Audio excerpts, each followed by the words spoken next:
भाई नाश्ते की टेबल पर बैठे थे। प्रियंका, मेरा नाश्ता कहाँ है? भाभी, मुझे भी ऑफिस के लिए लेट हो रहा है। इस पर प्रियंका किचन में से दोनों के नाश्ते की प्लेट्स लेकर बाहर आती है। लो भाई, आप दोनों का नाश्ता। किसी को भी 1 मिनट का सब्र नहीं है।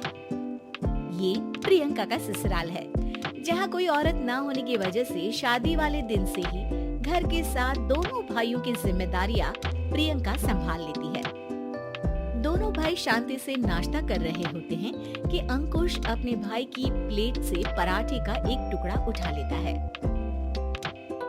आपको पता है ना, मैं खाना शेयर नहीं करता, फिर भी मेरी प्लेट में से खाना जरूरी है क्या? अरे हद हो गई है, मुझे नहीं खाना अब।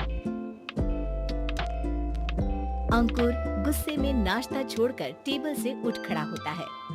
अरे ये कैसा बिहेवियर है अंकुर? एक टुकड़ा ही तो है। एक हो या आधा, मुझे भूख लगी है तो ये सिर्फ मेरा ही है। उसे भी किसी के साथ शेयर करने बैठा तो भूखा नहीं रह जाऊंगा। अरे बाबा ठीक है, अब इस पर भी लड़ाई। दूसरा बना देती हूँ, पर प्लीज ऐसे खाना बीच में छोड़कर मत जाओ, इससे अन्न का अपमान होता है। ओ प्लीज भाभी, ऐसी कोई चीज होती ही नहीं है। आपके पास पैसे हैं, खरीदो और खाओ। अगर नहीं खाया जाए तो फेंक दो। अरे दुनिया में सब यही करते हैं। अंकुर बैग उठाकर ऑफिस के लिए चला जाता है, जिसके पीछे उसका बड़ा भाई मायूस सा घर में खड़ा रह जाता है।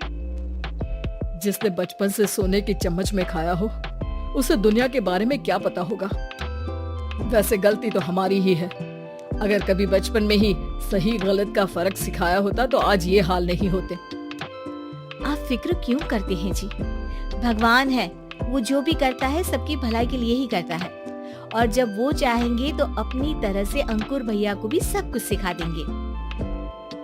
पत्नी की बात पर विश्वास कर अंकुश भी ऑफिस चला जाता है। सुबह से दोपहर होती है और अंकुर लंच करने ऑफिस के पास वाले रेस्टोरेंट में पहुंचता है, जहां वो एक साथ बहुत सारा खाना ऑर्डर कर देता है। सर, क्या कोई आपको ज्वाइन करने वाला है? नहीं तो क्यों? अब कुछ नहीं सर, ऐसे ही। वेटर चला जाता है और कुछ देर में अंकुर का ऑर्डर लेकर वापस आता है, जिस पर अंकुर सब डिशेस में से थोड़ा थोड़ा खाकर बाकी ऐसे ही छोड़कर बिल देकर चला जाता है। वाह भगवान, तेरी माया। कहीं कोई एक एक टुकड़े के लिए तरसता रहता है और ये 5 लोगों का खाना ऑर्डर करके एक का भी पूरा नहीं खाते। पैसे वालों की माया। वेटर टेबल साफ कर बचा हुआ सारा खाना लेकर रेस्टोरेंट के पीछे घूम रहे बच्चों के पास पहुंच जाता है, जिसे देख बच्चों के चेहरे खिल उठते हैं।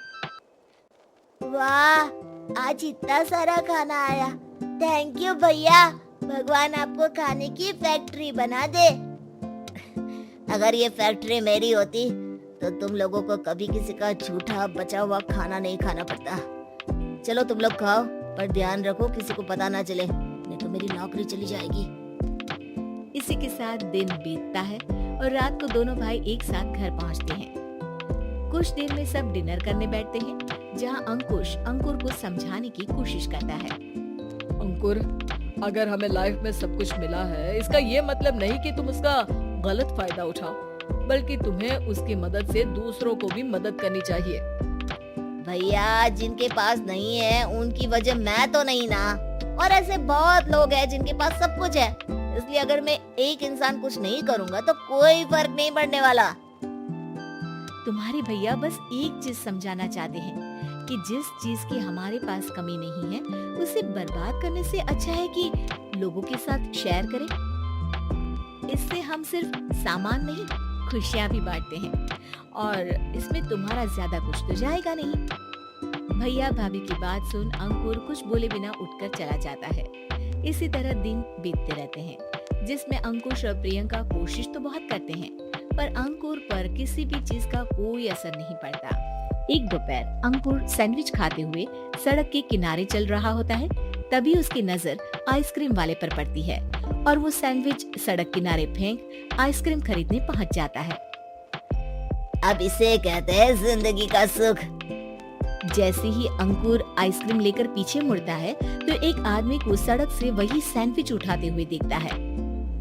वो आदमी बहुत कमजोर, गरीब, जैसे बहुत दिनों से खाना ना खाया हो वैसा लग रहा था।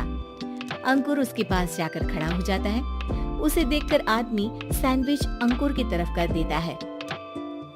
आपको भी खाना है क्या? क्या हम इसे आधा आधा कर ले? मुझे बहुत भूख लगी है। वो मेरा ही झूठा सैंडविच है, तुम दूसरा खरीद कर क्यों नहीं खा लेते? इसे क्यों खा रहे हो? अरे भैया, अगर खरीदने के पैसे होते तो अच्छा।